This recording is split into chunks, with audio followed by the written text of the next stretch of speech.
친절한 김 교수와 명랑한 이부대가 함께하는 통일톡 광화문 필통. 자, 시작하겠습니다. 교수님, 오늘은 또 어떤 분을 모셨나요? 오늘은 저 작년 연말에 가장 바쁘셨을 것으로 예상되고 그래도 올해도 또 끊임없이 바쁠 것 같은 저 통일부의 박상동 과장님 모셨습니다. 네, 과장님. 반갑습니다. 네, 반갑습니다. 반갑습니다. 자기소개 좀 해주시죠. 예, 저는 통일부 경제회담을 맡고 있는 박상돈입니다. 과장님, 이번에 그 남북 철도 도로 연결 그 현장에 다녀오셨던 거잖아요. 예, 철도 그렇습니다. 연결 현장에 북한과 함께 20일간을 예, 같이 보냈었죠. 같이 먹고 보내면서 자고 좀 공동조사하고. 과장님이 철도 전문가는 아니셨잖아요. 전 철도 덕후신 줄 아셨어요. 처음에 막 텔레비전에 너무 많이 나오셔서 도로와 철도 중에 선택을 본인이 스스로 하신 건 아니시죠? 제가 이렇게 들어가게 된 계기는 제가 이게 통일부에 처음 들어와서 맡았던 업무가 남북철도도로를 연결하는 그 회담을 담당을 했었습니다. 그때 과장님이 통일부 처음 들어오셨던 연도가 2001년도? 예, 2001년도에 네. 통일부에 첫 들어와서 2002년도부터 이 본격적인 남북 경제회담이 열리고 제가 철도도로 연결을 위한 경제회담을 담당하는 담당자였습니다. 아마 그 인연으로 해서 계획하지 않았던 건데 이번 사업에 참여하게 된 것 같습니다. 통일부 직원으로서는 지난 한 해 그런 역사적인 현장에 우리가 필드에 참여해서 실무에 참여해서 일할 수 있었다, 지켜볼 수 있었다는 것만으로도 정말 큰 영광인 저는 것 작년에 같습니다. 제일 부러운 분이었어요. 제가. 그러면 저 질문, 2002년, 2003년도에도 북측 인원과 함께 철도 조사를 해서 하셨던 거예요? 북측 현지에 가서? 그때 당시에는 이렇게 철도 조사가 아니라 합의가 이루어지고 실제적으로 지뢰를 동해선, 서해선 지뢰를 제거해서 그 지뢰 제거했던 MDL을 남북이 같이 이렇게 걷고 또 그것들을 확인했던 그런 경험이 있습니다. 질문 하나만 더 할게요. 네, 그렇다면 당시에 혹시 뭐 회담 장소라던가 그런 현장에서 만났던 북측 철도 관계자들을 이번에 또 만나셨나요? 예, 그렇습니다. 이번에 그 북측 공동조사 단장으로 나온 그 북측 단장이 저랑 같이 그 당시에 같이 수행원을 했던 사람이고요.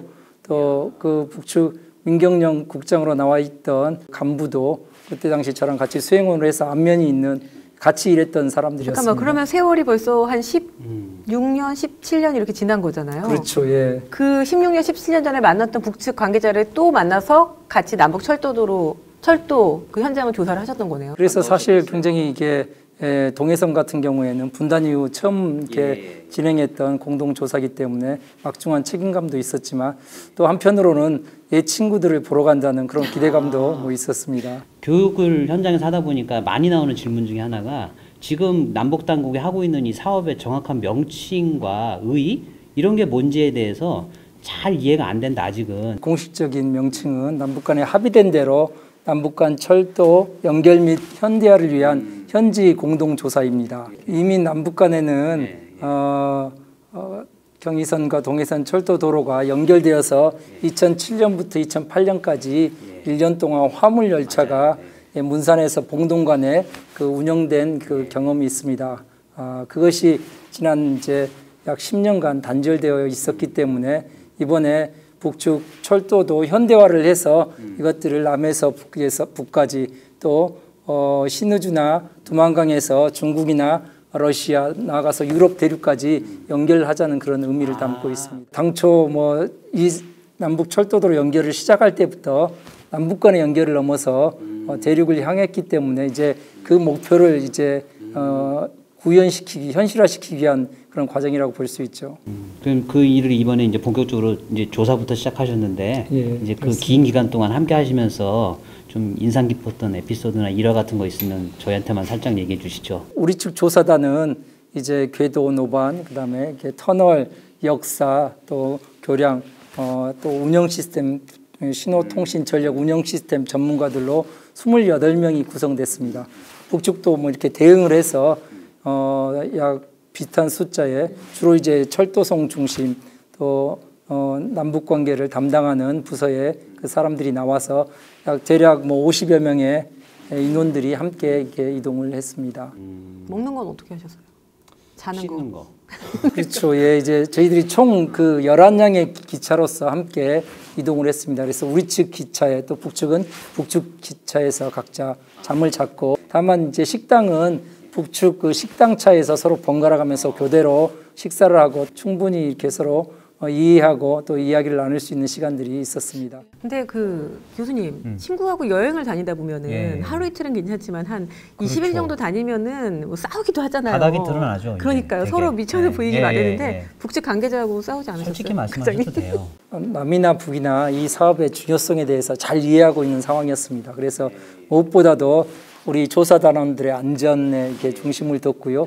또 저희들이 조사를 잘하는 것보다도 남북이 원활하게 이 사업들을 진행하자는 데 목적을 두고 어려운 문제들은 서로 협의를 했었고 북측도 잘 준비하고 또 여러 가지 우리 남측 조사단들에 대해서 배려를 많이 한 거로 이렇게 생각이 듭니다. 철도를 연결하는 사업이 아니라 그 철도를 연결하는 것을 넘어서 사람을 연결하는 것 같습니다. 예, 저도 남과 그렇게 북의 사람을 동의해요. 연결하고 마음을 연결하는 것 같습니다. 그리고 저는 저 역사를 연결한다는 생각이 드는 게요.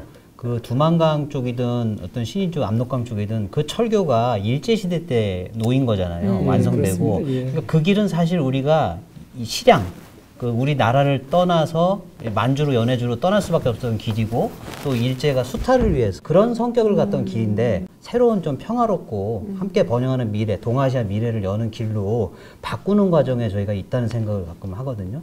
과거에 우리가 나누었던 꿈들을 이제라도 더 늦기 전에 실현하자 하는 그런 각오를 다지는 시간이어서 굉장히 더 개인적으로 남다른 의미가 있었다고 생각하고요.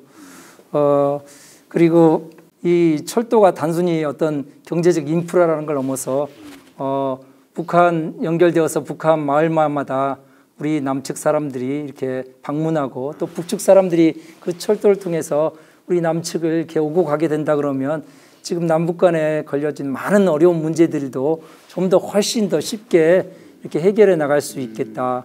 이 북측 철도법에 보면 1조에 철도가 나라의 동맥이자 민족 경제 발전의 이 선행관이라고 표현되어 있습니다. 그만큼 북측에서도 철도가 가지고 있는 상징성, 그 무게감이 큽니다. 그래서 남북 철도가 연결된다 그러면 북측이 앞으로 바람직한 변화를 이렇게 추진하는 데 있어서 굉장히 큰 인프라 힘이 될 거라고 이렇게 생각됩니다. 과장님의 개인적 꿈, 이제 남북 관계가 여기서 더 깊어지고 우리가 통일로 쭉 가는 과정에서 진짜 해보고 싶은 혹시 일 있으세요? 철도 도로가 결국은 남북이 서로 만나서 이렇게 교류하고 삶을 나눌 수 있는 그런 통로라고 생각합니다. 그래서 철도가 됐든 도로가 됐든 남북이 서로 만나는 그런 접합 부분을 넓혀가는 것들이 굉장히 중요하다고 저는 생각합니다. 우리 박산동 과장님 작년에도 열심히 뛰셨는데 올해도 더 많은 활약해 주시길 기대하고 우리 국민 여러분 날씨도 춥고 미세먼지도 심각하고 한데 그래도 저희 이런 희망들을 계속 만들어가고 있으니까 계속 격려해 주시고 관심 가져주시고 우리 모두에게 좀 힘을 주시면 감사하겠습니다. 많이 응원해 주세요. 네, 오늘 인사 같이 하시겠습니다.